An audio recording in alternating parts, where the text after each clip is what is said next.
बुरी आदत। एक वक्त की बात है, बादशाह अकबर किसी एक बात को लेकर बहुत परेशान रहने लगे थे।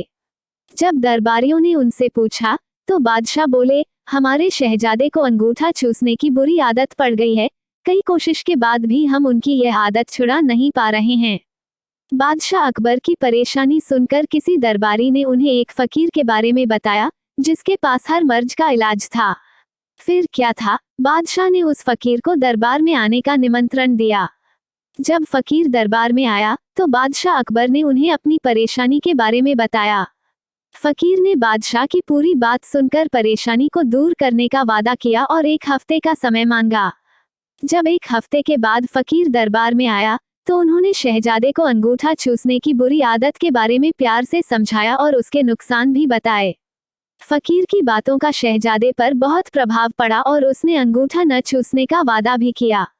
सभी दरबारियों ने यह देखा, तो बादशाह से कहा, जब यह काम इतना आसान था, तो फकीर ने इतना समय क्यों लिया? आखिर उसने क्यों दरबार का और आपका समय खराब किया? बादशाह दरबारियों की बातों में आ गए और उन्होंने फकीर को दंड देने की ठान ली। सभी दरबारी बादशाह का समर्थन कर रहे थे, लेकिन बीरबल चुपचाप था। बीरबल को चुपचाप देख अकबर ने पूछा, तुम क्यों शांत हो बीरबल? बीरबल ने कहा, जहां पनाह गुस्ताखी माफ हो, लेकिन फकीर को सजा देने के स्थान पर उन्हें सम्मानित करना चाहिए और हमें उनसे सीखना चाहिए। तब बादशाह ने गुस्से में कहा, तुम हमारे फैसले के खिलाफ जा रहे हो।